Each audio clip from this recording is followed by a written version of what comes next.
Baik, selamat datang di praktikum endokrinologi dan reproduksi hewan atau S2. Jadi kita praktikumnya online karena situasi yang tidak memungkinkan, sehingga acara hari ini harus dilakukan secara daring. Saya menggunakan situs histologi online, di sini histologi guide. Pertama kita akan membahas mengenai sistem reproduksi pada wanita atau pada hewan atau mamal betina. Kita akan lebih fokuskan pada kelenjar endokrinnya. Jadi memang ada saluran reproduksi, tapi untuk praktikum lebih pada organ reproduksinya.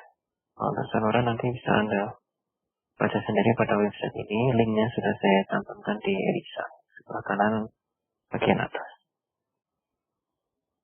Baik, yang pertama ovarium.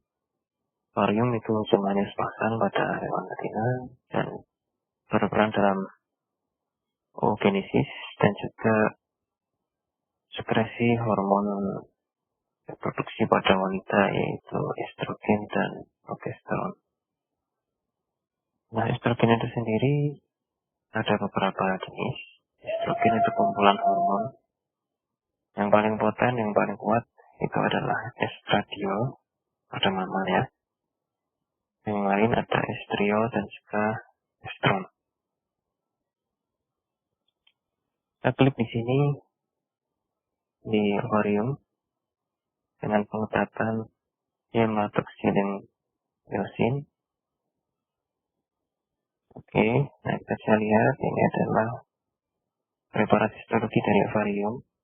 Kalau teman-teman bisa melihat di sini ada 3 bagian utama dari ovarium. Coba saya berikan Anda.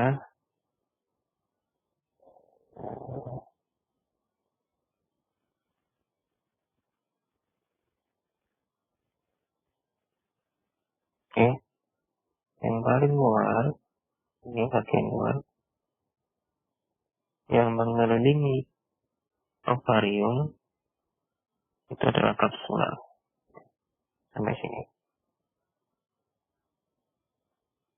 Oke, kemudian bagian ini yang saya highlight merah, ini adalah bagian medula. Jadi ini medula. Bagian medula dari ovarium. Nanti kita jelaskan satu persatu. Kemudian bagian yang ini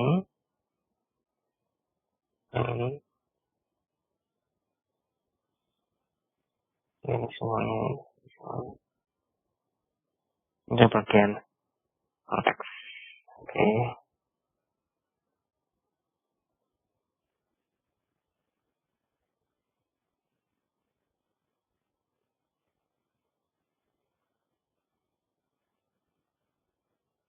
Nah, kita bahas satu persatu. Yang pertama adalah bagian kapsul atau kapsula, terdiri dari epitel terminal dan Tunica albuginea. Kalau kita zoom, kita perbesar.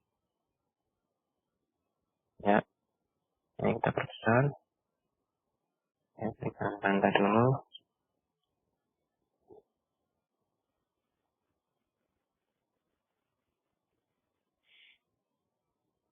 Ya, kapsula terdiri dari 2 lapis. Yang paling luar ini adalah epitel terminal yang merupakan epitel kuboid, bentuknya kuboid. Lihat inti selnya bentuk bulat. Ini adalah epitel kuboid yang menyelimuti ovarium. Kemudian di bagian internal dari epitel terminal ini adalah Tunica albuginea. Sesuai dengan namanya, ini kalau kita lihat ini berwarna putih albuginea.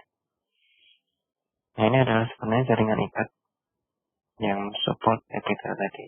Yang mana itu ini? Sampai sini. Ini sana. Oke.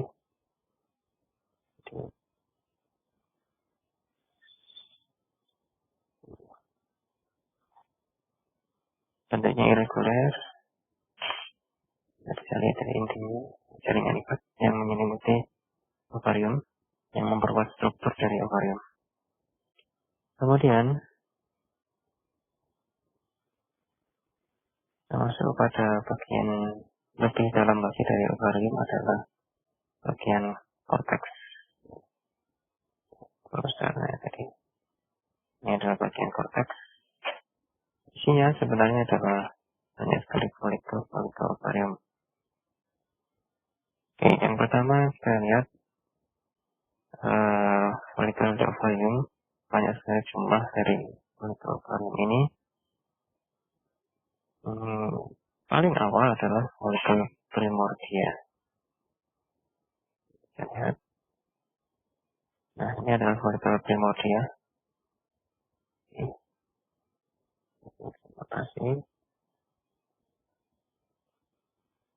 Ini adalah folikel primordia.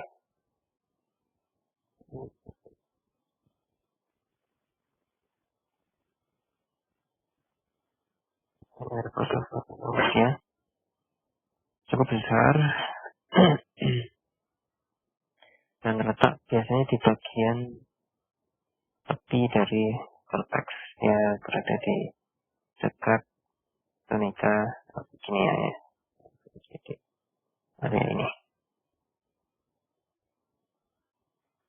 Kemudian, folikel primordia ini terus berkembang, beberapa berkembang menjadi apa yang kita sebut dengan folikel primer. Mana folikel primer?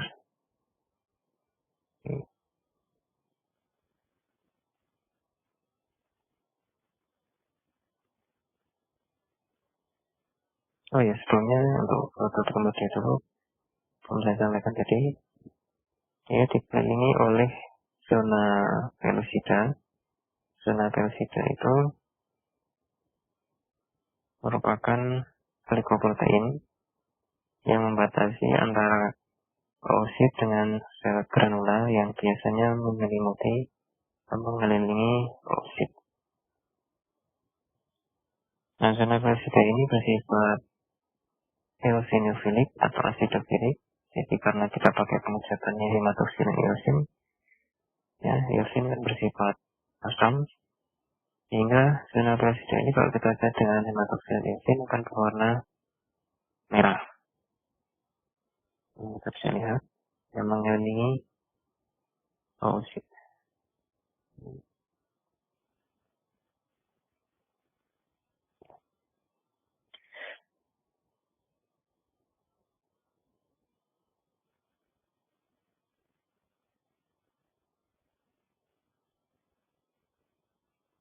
Kemudian, ya ini tadi mengelilingi oosit, atas merah sini.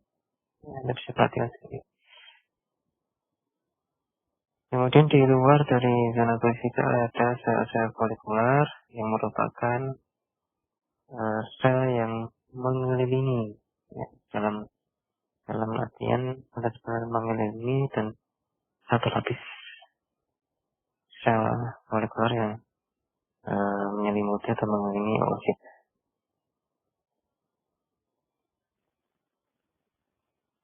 Kemudian folikel primordia ini akan berkembang seiring dengan waktu. Ya. Sejumlah folikel primordia berkembang menjadi folikel primer. Bedanya apa? Bedanya Anda bisa lihat dari sel yang mengelilingi oosit. Kalau folikel primordia, sel-sel folikular yang mengelilingi itu bentuknya pipih, ya. Tapi kalau untuk folikel primer itu sel yang mengelilingi dengan sel granulosa itu bentuknya kupoid. Ya sudah tahu bentuk kuboid, ya gampangannya seperti kubus, menyerupai kubus. Nah, itu menandakan bahwa folikel ini sudah berkembang ke arah folikel primer. Nah, folikel primer itu sendiri kita dapat bagi menjadi dua jenis. Yang pertama adalah unilaminar. Unilaminar berarti satu lapisan, maksudnya adalah satu lapisan sel-sel granulosa yang mengelilingi. Nah, Anda bisa lihat ini ada satu lapis sel-sel granulosa yang mengelilingi oosit. Ini oosit, ini oosit. Kemudian Anda lihat di sini, ini ya, udah merah. Noda yang mengelilingi oosit itu adalah zona peroksida. Kemudian ada tipe yang lain selain unilaminar, yaitu multilaminar. Pada multilaminar, sel-sel granulosa itu sudah membelah dan membentuk beberapa lapis sel sehingga terkesan lebih tebal. Kita bisa lihat pada gambar sebelah kiri. Nah, ini dia. Ini selnya sudah mengalami pembelahan. Itu dengan yang tadi. Nah, ini jelas sekali terlihat ada zona peroksida glikoprotein yang bersifat asidofilik tadi. Dan ini adalah oosit. Oke, kita lanjutkan. Folikel primer akan berkembang menjadi folikel sekunder. Apa ciri khas dari folikel sekunder? Itu adalah munculnya antrum atau antral. Antral atau antrum itu adalah ruangan yang berisi cairan. Nah, ini antrum. Ini adalah antrum atau antral. Ini isinya cairan. Terkadang pada tahap awal dari folikel sekunder ini antrumnya masih sedikit. Semakin bertambah usia dari folikel ini, maka kemudian antrumnya semakin besar.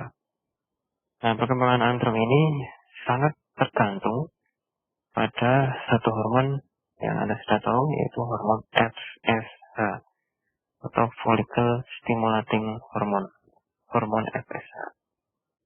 Nah, folikel primer yang tadi berkembang itu saling berkompetisi untuk mendapatkan cukup FSH. Sehingga hanya folikel yang mendapatkan cukup FSH saja yang kemudian akan muncul antrum atau antral ini.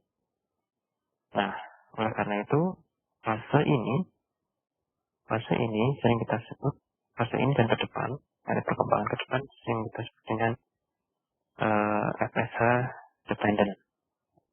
Kalau sebelumnya itu FSH independent karena dia tidak bergantung dengan FSH.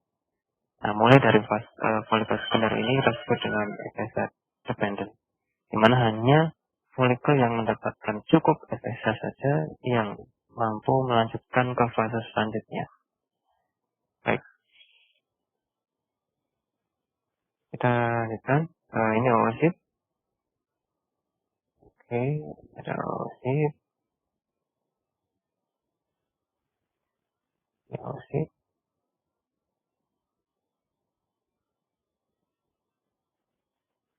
Kemudian inti selnya vesikular, ya, bersifat vesikular. Apa itu vesikular? Secara histologi, vesikular itu berarti bagian tengahnya pucat, sedangkan bagian tepi dari inti sel itu terwarnai gelap. Ya, jadi itu ya, seperti vesikel lah istilahnya. Jadi tepi dari inti sel itu gelap, perhatikan di sini, tapi bagian tengahnya pucat. Ya, itu disebut dengan inti bersifat atau bertipe vesikular. Kemudian zona pellucida di sini, ini zona pellucida, ini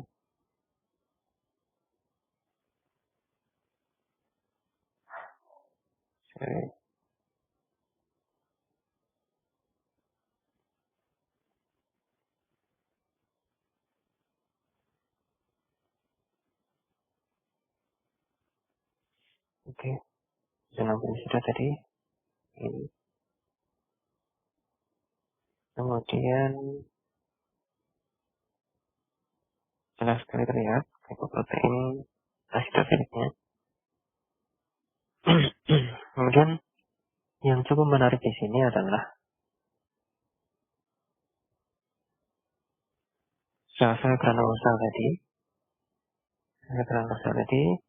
semakin tebal kan, dan kemudian terpisahkan atau didesak oleh cairan yang ada yang menyusun antrum, sehingga kemudian sel-sel granulosa yang membelah yang banyak sekali tadi akan membentuk struktur yang cukup unik.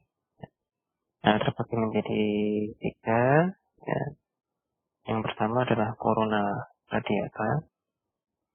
Corona radiata itu sel-sel granulosa yang ini, yang menyelimuti oosit, yang berkontak langsung dengan zona pellucida. Ini sel granulosanya tersebut dengan corona radiata, struktur corona radiata. Kemudian bagian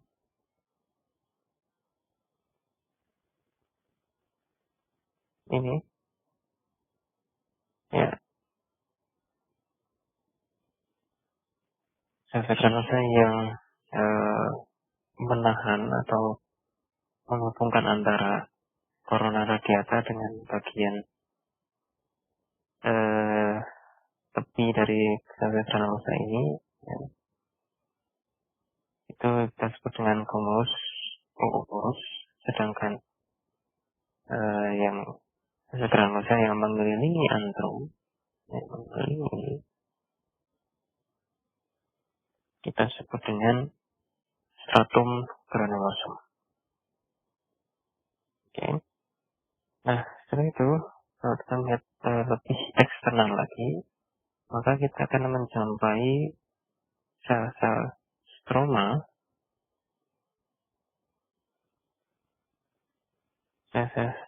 yang mengelilingi folikel, atau dalam hal ini adalah sel-sel granulosa yang mengelilingi oosit tadi. Nah, kita sering sebut dengan sel-sel TK. Ya. Sel-sel TK ini kita juga bagi menjadi 2, ya, TK internal dan TK eksternal. TK internal itu adalah lapisan sel-sel stroma yang berbatasan langsung dengan sel-sel granulosa, dan umumnya ini banyak sekali terdapat pembuluh darah. Ya, kalau Anda bisa lihat ini adalah sel-sel TK, ya, ini pembuluh darah, ini banyak sekali berwarna merah, ya, sel-sel TK. Kemudian merah-merah maksudnya pembuluh darah, ya. Ini pembuluh darah biasanya terstruktur seperti ini. Oke, kemudian nanti dalam perkembangannya, kalau kita membahas mengenai fungsi, maka sel-sel TK ini akan menghasilkan androgen, ya, akan menghasilkan androgen. Nanti kalau ada waktu kita bahas. Yang kemudian androgen tadi akan masuk ke dalam sel-sel granulosa, berubah menjadi estrogen. Jadi memang produksi estrogen atau estradiol itu tidak berada pada satu sel, tapi dia merupakan kerjasama antara beberapa sel. Oh ya, kemudian ada sel TK eksternal. Sel TK eksternal itu berada pada paling luar, dan dia biasanya merupakan jaringan yang bersifat citrusa. Kalau yang TK internet itu banyak pembuluh darah. Oke.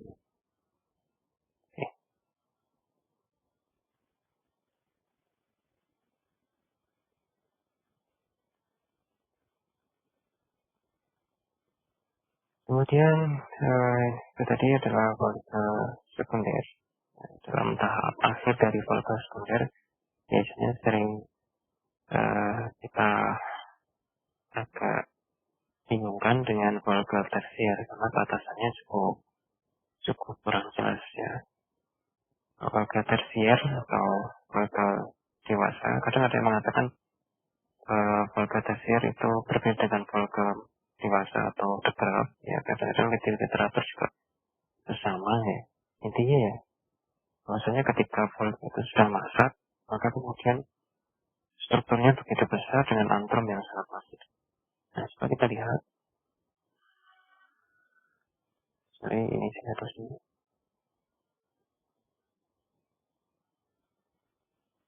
Oke. Nah, ini Anda bisa lihat, ini antrum yang begitu masif, begitu besar. Antrum. Kalau ini antrum, berarti yang mengelilingi adalah granulosa dalam stratum granulosum ya. Nah, pada foto atau gambar ini, oosit tidak terlihat karena dalam pemotongan histologi terkadang karena dia seperti diperlihatkan seperti bola, ya oosit ya berada di posisi yang lain dari pas pemotongan itu sehingga dia tidak ikut terpotong. Namun dari struktur yang begitu masif besar ini kita bisa simpulkan bahwa ini adalah follicular. Karena ukurannya kalau pada manusia sekitar 25 mm, ini cukup besar untuk ukuran struktur di folikel ya.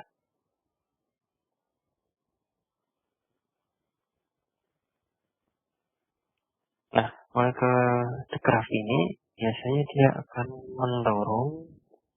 mendorong bagian tepi atau kapsula itu dari ovarium sehingga akan muncul sedikit tonjolan. Nah, tonjolan ini sering kita sebut sebagai stigma. Ya, ini kita sering sebut dengan stigma.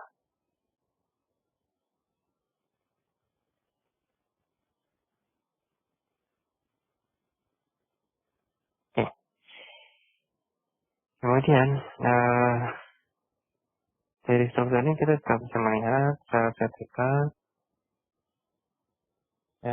di sini. Banyak sekali pembuluh darah. Kemudian apa ya lagi di sini? Sel stroma, oke.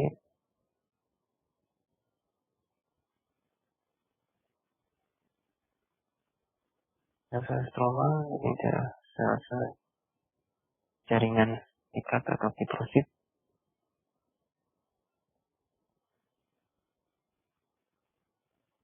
Kemudian sel stroma ini bentuknya ya, seperti spindle ya.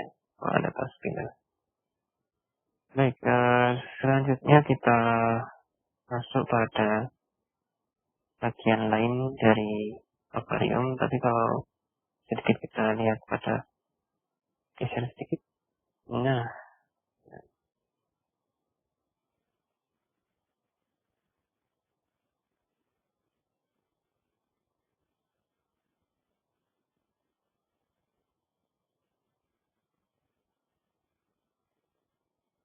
dari sana di sini nih corona radiata, kemudian stratum granulosum dan sebagainya.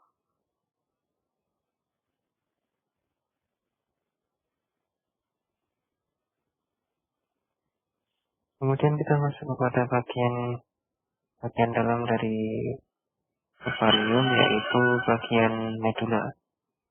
Bagian medula ini berisi jaringan ikat hidroelastik yang cukup besar, dan di sini banyak sekali pembuluh darah.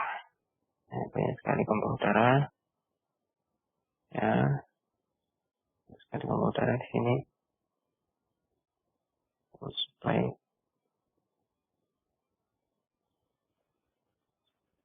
ini banyak sekali pembuluh darah.